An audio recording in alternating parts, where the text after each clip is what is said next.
Though they called her a virgin bride, she held his hand like she already knew him.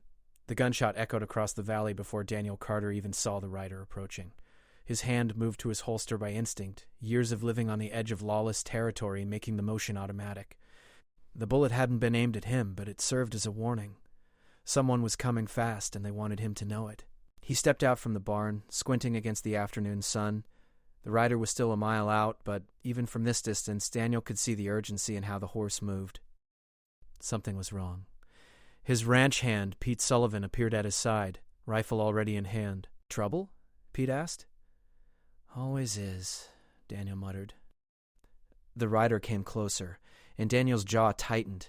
It was Ben Hayes from the neighboring spread, and he was pushing his horse harder than any man should. When Ben finally reined in, his mount was lathered with sweat and trembling. "They're coming for you, Carter," Ben gasped, sliding from his saddle. "The whole Watson gang. Word is, they know about the gold shipment you're hiding." Daniel's blood went cold. He wasn't hiding any gold shipment, but that wouldn't matter to the Watson brothers. If they believed he had something worth taking, they'd burn his ranch to ash looking for it. "How long do I have?" "Hour, maybe less." They rode out from Copper Creek at dawn. Pete swore under his breath. "We can't hold off 12 men, boss.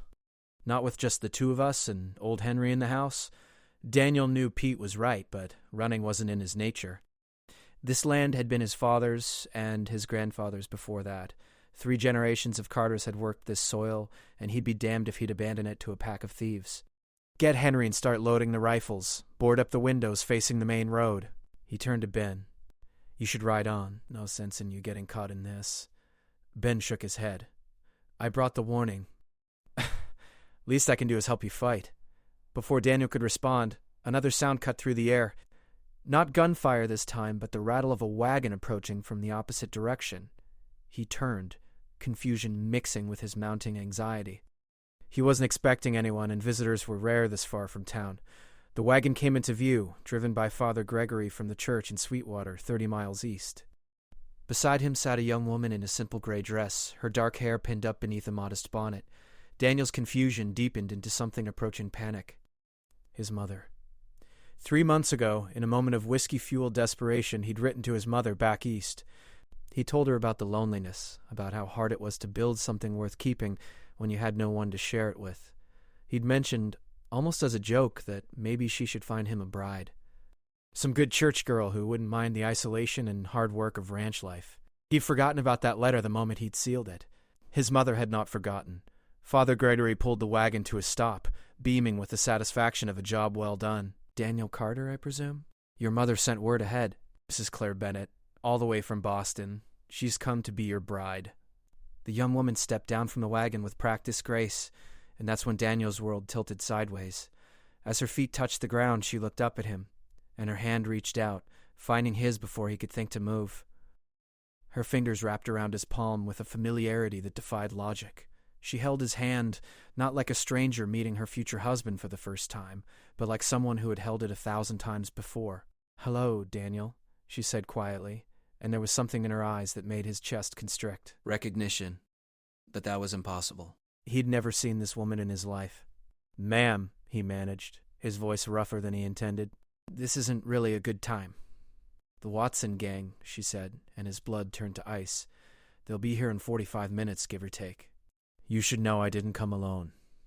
As if summoned by her words, 6 riders emerged from the tree line behind the wagon. They were hard-faced men, each carrying enough weapons to start a small war. They moved with the precision of soldiers, not cowboys. Father Gregory's smile had vanished. He stared at Claire with dawning horror. "Miss Bennett, what is the meaning of this?" Claire kept her eyes on Daniel, her hand still holding his. "I'm sorry, Father.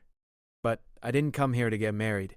I came because the Watsons killed my brother 2 years ago, and I've been tracking them ever since. They're coming here because I made sure they would.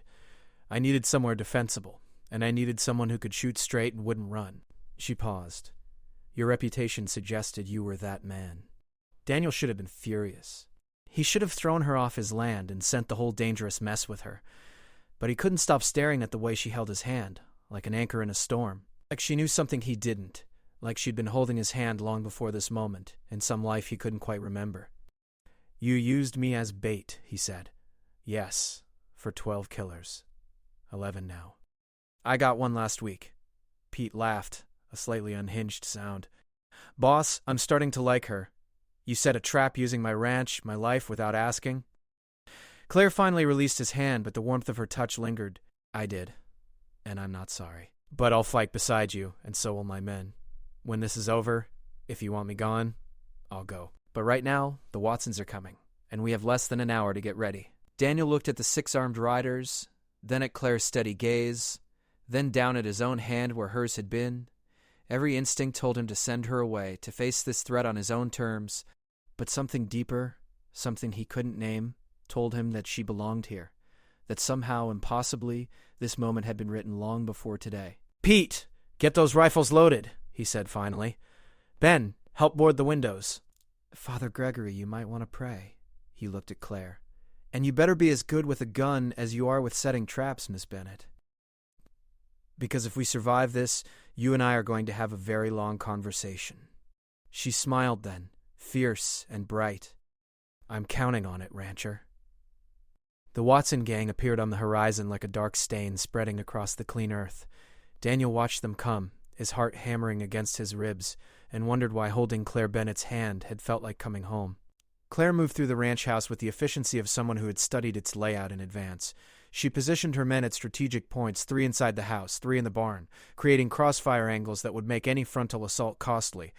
Daniel watched her work and felt his anger warring with a grudging admiration. You've been planning this for a while, he said. She was loading rounds into a Winchester, her movements quick and practiced. 6 months. I tracked the Watsons to 3 different territories. They're careful, always moving, never staying anywhere long enough to be cornered. But they're also greedy. When I let slip through the right channels that a rancher near the border was holding a gold shipment for a Denver bank, I knew they wouldn't be able to resist. She looked up at him. I needed someone isolated enough that they'd take the risk, but capable enough that we'd have a fighting chance. Your name came up more than once. My name? You have reputation, Daniel Carter. The rancher who faced down the Blackwood gang single-handed. The man who tracked rustlers for 3 weeks through the mountains and brought them back tied over their own horses. You're known. Daniel felt heat creep up his neck. Those stories got exaggerated in the telling. Did they? She tilted her head, studying him. Because from where I'm standing, you haven't backed down yet.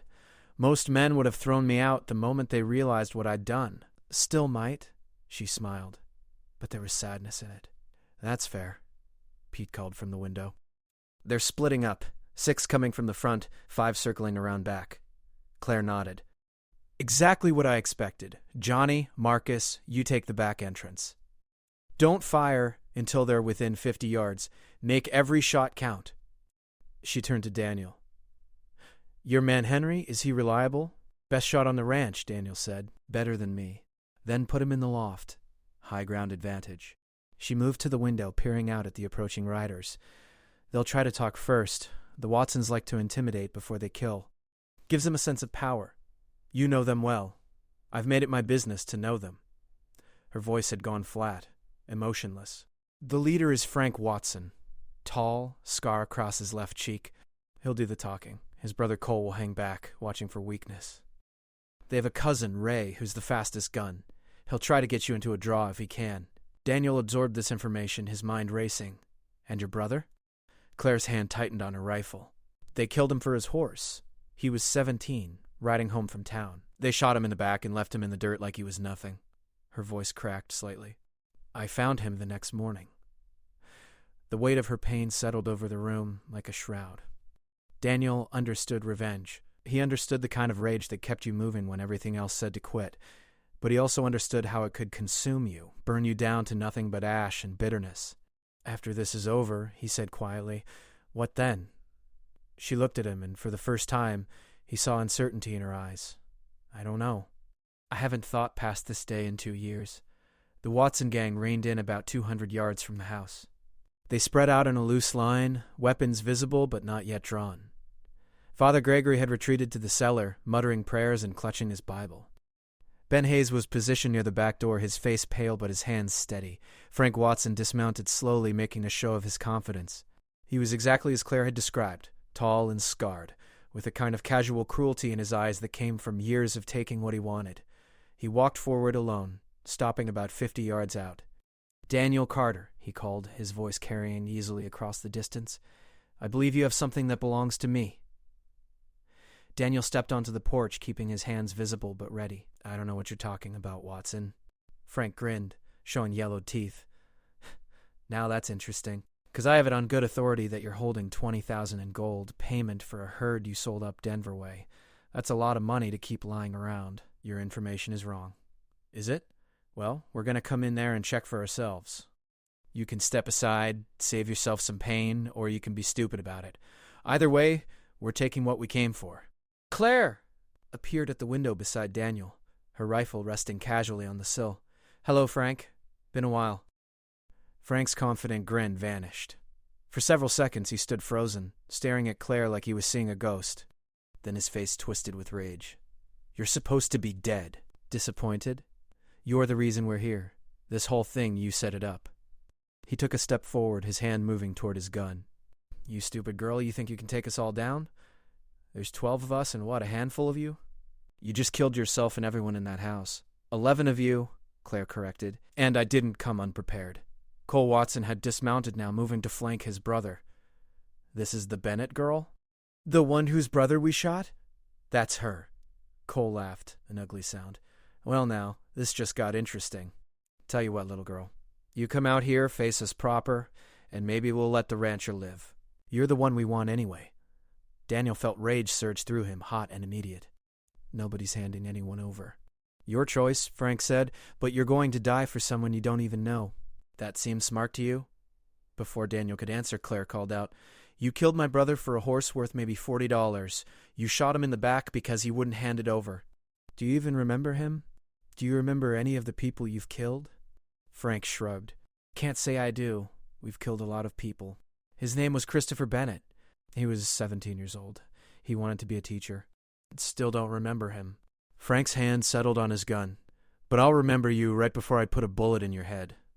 Last chance, Carter.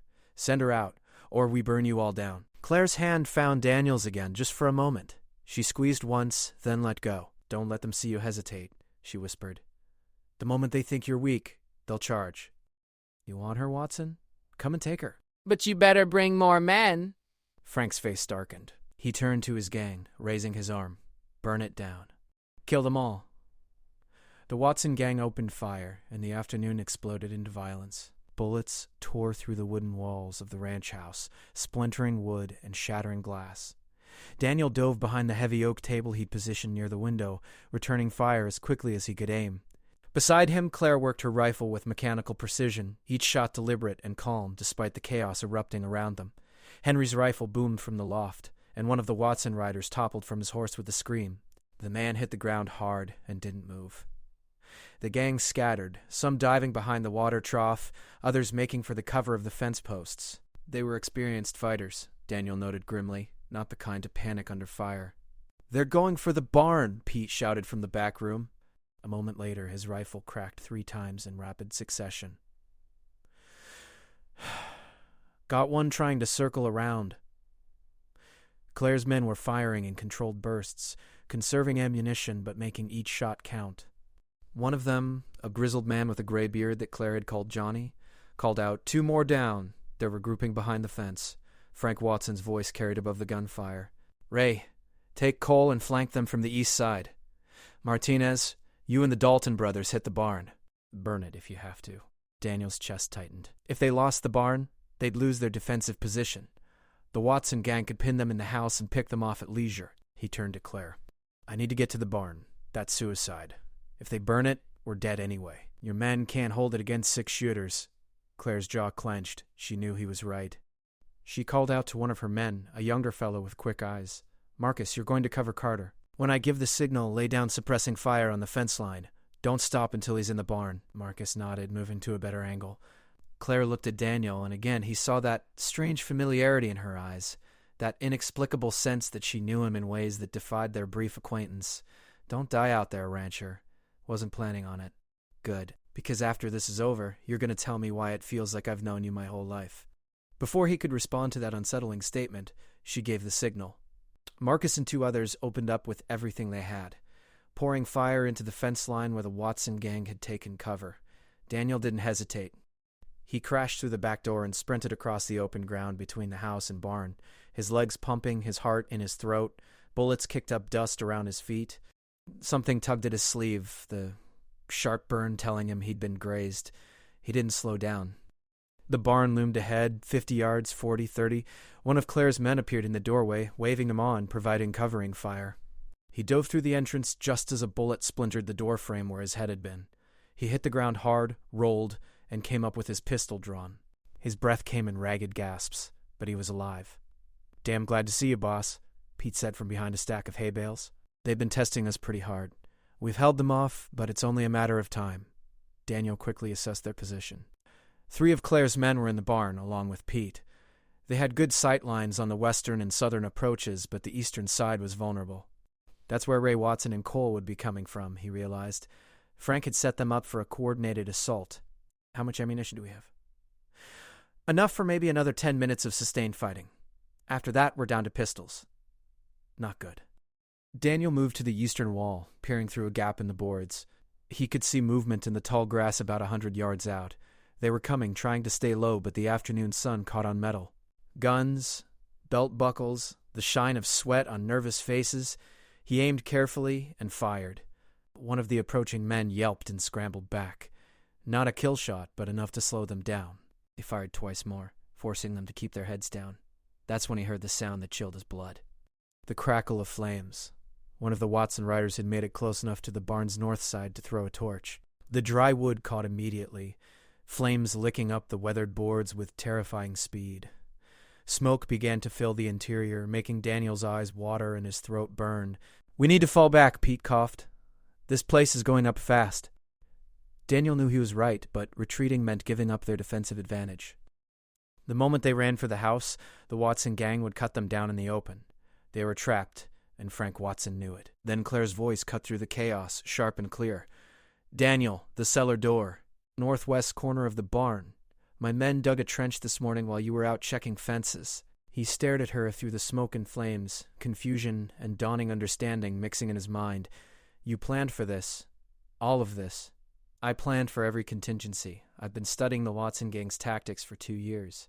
They always try to burn. Move now, before the roof collapses." Daniel didn't argue.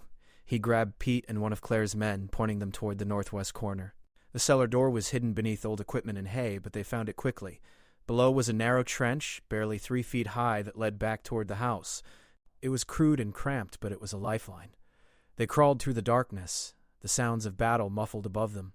Daniel's mind raced with questions. How had Claire managed to dig this without him noticing? How long had she been planning this?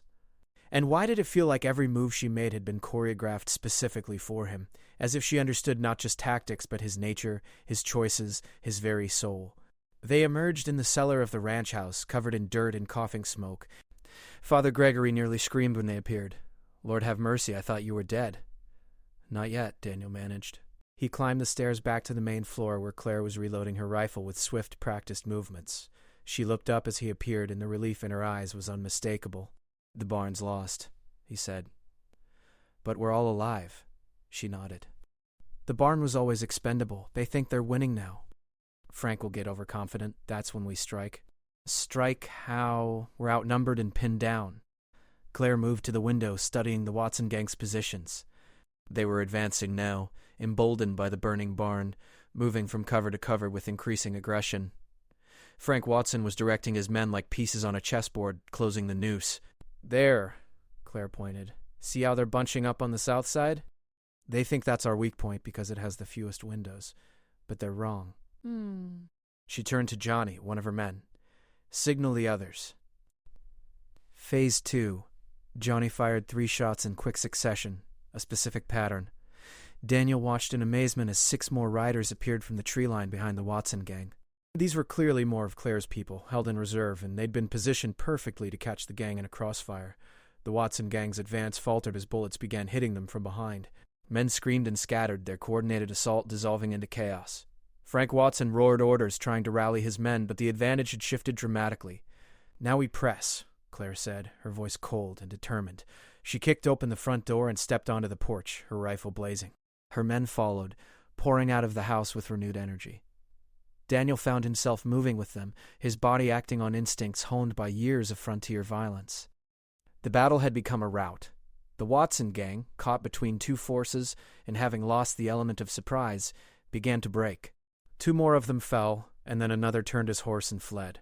Within minutes, only Frank, Cole, and Ray Watson remained, backed against the water trough with nowhere to run. "Drop your weapons," Claire commanded, her rifle aimed squarely at Frank's chest. For a long moment, Frank Watson stared at her with pure hatred. Then slowly he let his gun fall to the dirt. Cole and Ray followed suit, their faces reflecting the bitter knowledge of defeat. Claire walked forward, her movements deliberate. When she was 10 feet away, she stopped. "Do you remember him now? Christopher Bennett, 17 years old. You shot him for his horse." Frank's scarred face twisted into a sneer. "I remember. He cried before he died. Begged us not to kill him." Claire's rifle never wavered. "I want you to know something, Frank. Every man you killed, every family you destroyed, they all led to this moment. You created me. You made me into what I had to become to hunt you down. And now it's over. You're going to shoot an unarmed man? That makes you no better than us." "No," Claire said quietly. "I'm going to let the law hang you. You'll stand trial for every murder, every robbery, every life you ruined. And when they put the noose around your neck, I'll be there. I'll watch you drop. And then, finally, I'll be free." Daniel felt something shift in his chest as he watched her. This woman who had used him, manipulated him, put his life in danger, she was also someone carrying a burden no person should have to bear. She had hunted monsters for 2 years, had become hard and calculating in order to survive, but underneath it all, he could see the person she'd been before tragedy had shaped her into a weapon. The sound of approaching horses made everyone turn. Marshal Stevens from Copper Creek rode in with a deputy and 3 more men drawn by the gunfire. He took in the scene, his weathered face showing no surprise at the violence. "Claire Bennett," he said, dismounting. "Heard you might be in the area. Didn't realize you'd managed to corner the whole Watson gang." "What's left of them?" Claire said. "The rest are dead or fled. These 3 are yours, Marshal. My testimony and evidence are documented and ready for trial." The marshal gestured to his men, who began securing the prisoners. Frank Watson was hauled to his feet, his earlier bravado completely gone. As they led him away, he looked back at Claire one last time. "You think this will make you feel better? You think revenge will fill that hole inside you?" "It won't. You'll still wake up every morning knowing your brother is dead, and killing us won't change that." Claire didn't respond. She simply watched as they rode away, taking with them 2 years of her life, her purpose, her reason for getting up each morning. The sun was setting now, painting the sky in shades of orange and red. The burning barn had collapsed into smoldering ruins. Bodies of the dead Watson gang members lay where they'd fallen, waiting to be collected. The ranch that Daniel had built with his own hands was scarred and damaged, though not beyond repair. He walked over to where Claire stood, still staring at the horizon where the marshal had disappeared. She seemed smaller somehow, as if the departure of her enemies had taken something vital from her. "It's done," he said quietly. "Yes," she whispered. "It's done. So now what?" She turned to look at him, and he saw tears tracking down her dirt-stained face. "I don't know. I've spent so long focused on this one thing, I never thought about what comes after. I have nowhere to go. No family left, no home. I don't even know who I am anymore without the hunt." Daniel reached out and took her hand, the same way she had taken his when she first arrived. Her fingers were cold and trembling. "You said something earlier, about how it feels like you've known me your whole life." "I shouldn't have said that. It doesn't make sense." "No," he agreed, "it doesn't. But I felt it too. When you took my hand, it was like remembering something I'd forgotten, like you were supposed to be here." Claire's tears fell faster now. "I used you. I put your life in danger without asking. I had no right to do any of this." "Maybe not," Daniel said, "but you saved my life too. That trench, the menu position, the way you planned for every possibility. You protected me even while you were using me. That means something." She looked down at their joined hands. "When I was researching you, learning everything I could about Daniel Carter, I kept thinking that I wished I'd met you under different circumstances. I wished I could have come here as who I really was, not as someone setting a trap.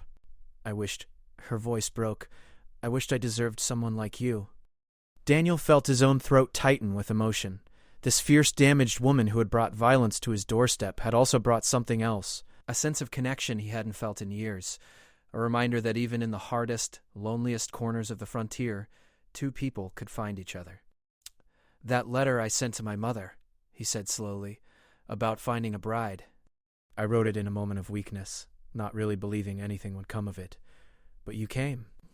Maybe not in the way anyone expected, but you came. And when you held my hand, it felt right. It felt like maybe, somehow, this was supposed to happen. Claire shook her head. Don't romanticize this. I'm not some gift from fate. I'm a woman who spent 2 years learning how to kill, who manipulated everyone around her to get what she wanted. I don't even know if I'm capable of being anything else anymore. Then, maybe it's time to find out. He squeezed her hand gently. Stay. Not as bait, not as part of some plan, but stay and help me rebuild what was burned today. Stay and figure out who you are when you're not hunting. Stay and see if what we both felt, that impossible recognition, was real. You're crazy, she whispered. You barely know me. You're right. But I'd like to know you.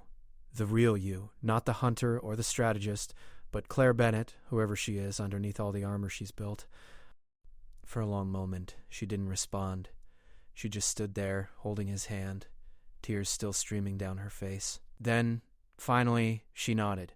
I don't know if I can be what you need. I don't know if I can be soft again, or trusting, or any of the things a good partner should be. Neither do I, Daniel admitted. But maybe we can figure it out together. Claire looked up at him, and for the first time since she'd arrived, she smiled a real smile, not the fierce battle grin or the sad twist of her lips, but something genuine and hopeful and terrified all at once. All right, she said. All right, rancher, I'll stay. At least until we see if this feeling, this impossible thing between us, is real or just the adrenaline talking. Fair enough. Pete Sullivan appeared from the barn ruins, covered in soot but grinning. Hey, boss. Hate to interrupt, but we've still got a priest in the cellar who came here to perform a wedding. Seems a shame to waste him. Daniel and Claire both laughed, the sound strange and wonderful after the violence of the afternoon. Maybe not today, Daniel said. But someday, if things work out. Claire squeezed his hand. Someday, she agreed. First, I need to learn how to be something other than a weapon. Then maybe I can learn how to be a wife. As the sun set fully and stars began to appear in the darkening sky, Daniel Carter stood amid the ruins of his ranch with Claire Bennett's hand in his, and felt something he hadn't felt in years. Hope.